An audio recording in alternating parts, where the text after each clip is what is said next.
Hi everyone, I'm YaYa, and I want to welcome you to the second episode in the series The Beginner's Playlist, the easy best watercolor tutorials on YouTube.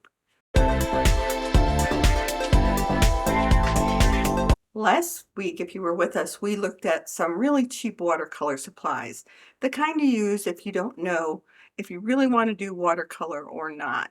So they were inexpensive and relatively easy to obtain. Today we're going to look at more moderately priced supplies. So come on, let's go see what's up.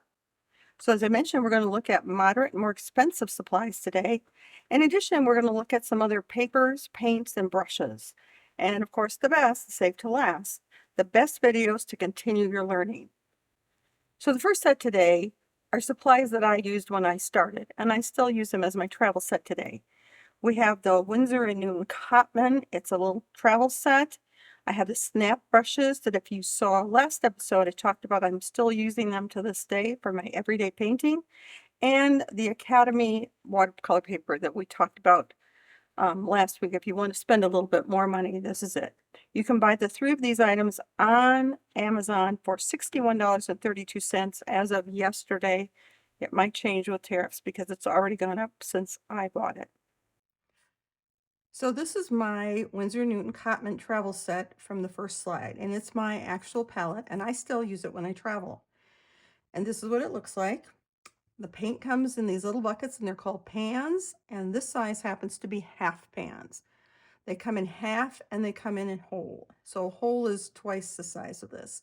And I'll show you in another set of paints what they look like. So that last set was my student grade, and we talked about that in the first episode, but it's a good quality student grade. The paints I have here, I just bought recently, and they're Kuretake, and they're from Japan. And as you can see, these are much bigger, and these are actually a little bit larger than what full-size pans are, but it's the approximation of it. So I tried this set. It's very creamy. I don't get quite the translucence that I get with my Winsor Newton Professional set, but I did like them. And so these are actually the cheapest of the paints. I believe they're $25, somewhere around there at Amazon if you want to try those. And what I did was paint from my three sets. So this is my Cotman student set.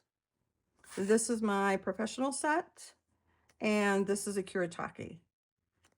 And so they all have nice color. I purposely like the little bit lighter translucent look, but I like all of these. So any of those paints will do well for you. So I want to talk a little bit about paper. We touched on it last week, but just a little bit more in depth. I'm going to talk about hot press, cold press, and rough paper and what the difference is. This top one is a hot press, and if you want to remember what they are, think of hot like an iron, and the paper is iron. So I know it's hard to see on camera, but it's a very smooth paper. You don't have the roughness of the typical watercolor paper. Very nice. Blending is good if you get a good grade of it. This I wanted to show you ahead of time. This is actually done on a hot press as well, but I started out on a cold press. And if you notice, trying to make skinny lines sometimes on a cold press is not easy to do if you're making thin lines. And notice how much difference they are here. So the smoothest of the hot press is much easier if you're doing fine lines. The standard for paper is 100% cotton and typically cold press. And what I use for everyday cold press is the paper we mentioned last week from Amazon. I've done a lot of things with this cheap paper for $4.99 that it's turned out looking pretty good. But it has a little texture to it. Take it out to show you. And again, I don't think you'll be able to see this on camera as well, but it does have a little bit of texture to it. And that's typically what you're going to be wanting to paint on. And I have this brand. We talked about this brand last week, the Academy Watercolor. This happens to be rough, but I also have the smooth hot press, and I have the standard cold press in this brand, and it's the one I go to grab. So rough is just what it says. It's a little bit more rough in texture. I like it a lot. I tend to use this a lot when I'm doing abstract because I like it. And I do want to tell you a story, the difference between this is a pad, this is a block. I'm sorry, this is not a pad, this is a block. And if you notice, all the sheets are glued together. And when I got the first one, I thought, why are they gluing all the sheets together? I can't get them off of here. What are they thinking? Well, what they were thinking is it keeps your paper from warping. And then what you do is afterwards,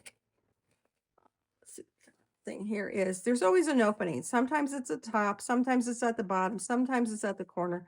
It all depends on the brand, but you just get yourself a little knife, or I use this palette, and you get under the top layer and just gently go around.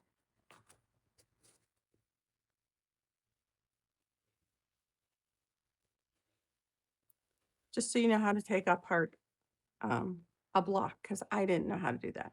Pads are typically what you think of. This is loose paper, but pad is the kind that you open and you can just flip through. So a block is the kind that keep it from warping. And so I really like these little ones. I use them a lot. And just I bought this just because it was fun to do. I don't know how to pronounce this, but I'm gonna go with Bao Hong. And it's a variety pack is what he calls it. And there's 5 sheets of rough, 5 sheets of cold press, and 5 sheets of hot press in here. So if you just want to explore a little bit and see what the different papers are, this is a good way just to try it and not spend a lot of money.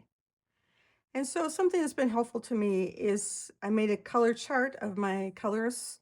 These are my professional ones. And what I did is I just mixed everyone with everyone across here. And I did it twice. You only need to do it once, but I did it twice just to see if the colors were similar. And they were. You know, did I use more water? Did I not use more water? Are they lighter for that reason? Kind of thing.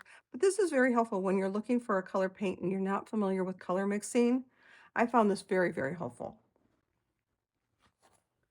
And then I have a picture of my palette that I'm going to show you. So my palette is a Meaton palette, and I like it because, as you can tell, I can get my brush in any of those, no matter how big my brush is. And this one isn't particularly big. It's easy to get in, easy to get out. Again, on Amazon, I think it was somewhere in the 10 to 15 range. I don't remember, but it's very handy. You just refill it when you need to. And so the front row and this one back here are my original 12 paints. And so what I've done is I've made a map. So when it gets time to refill, like I know this one's getting a little low right here, I know that that's the English rose ochre. So if you have a palette like this, and if you noticed on my little set, actually, I had cut out the back of the that came in the box. So that same thing. I know what's where when I open this up. So these are very handy to have. And as you notice, I have a whole lot more paints in there now than I used to. And this is just a quick extra thing if you're interested. The circled ones here are the ones that are my favorite extra paints that don't come in the basic set.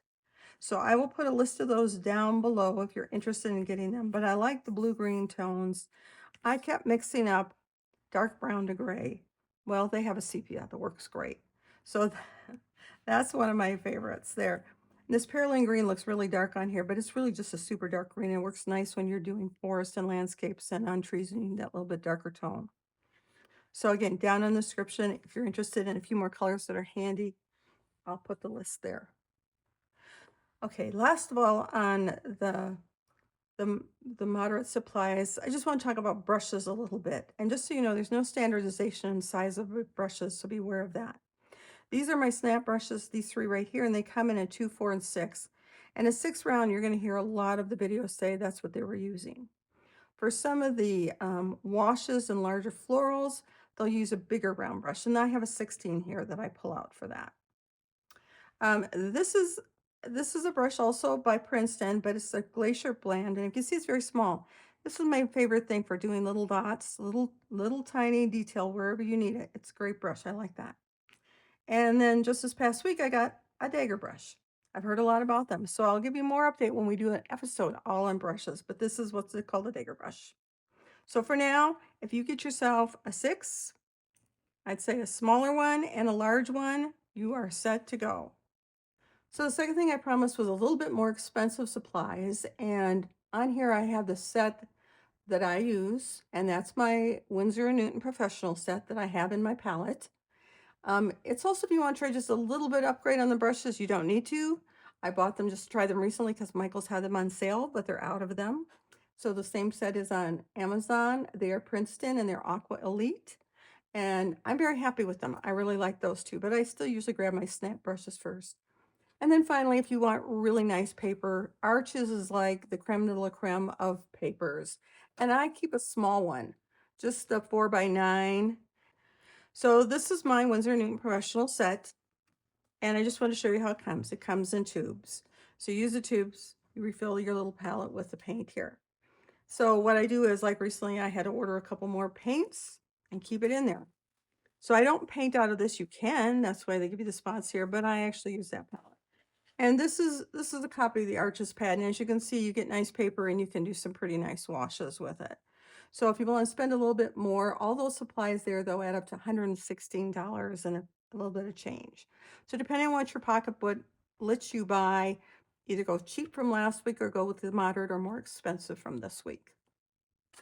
Okay, let's get to the important part of this video. It's the recommended videos. I hope you like the ones from last week. Again, these are all very easy. The first one is a watercolor painting for beginners. It's simple and easy. It's by Jay Lee. He doesn't even talk, and I think it's 7 minutes long if I remember. He goes rather quickly though, faster than I can paint, so I do have to pause that one to keep up with him, but it's a fun little exercise. Then again, there's Emma Jane has a Master of These Strokes, and it says loose florals. But I want you again to know, even if you're not into loose florals, practicing the strokes was so helpful to me. So I would recommend watching it. And then the third one is Focus on This First. It's the #1 problem, bar none, by the Mind of Watercolor, and his name is Steve Mitchell. And he's kind of funny. He has a skull head sitting on his desk, and I still struggle with water control. So I think this is a great episode, and it has made me more conscious in the last 2-3 months of trying to be better at water control.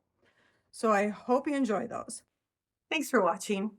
If you found this video helpful, don't forget the big 3 below to like me with a thumbs up, to subscribe, which helps support the channel, and hit the bell if you want to be notified when the new videos come out.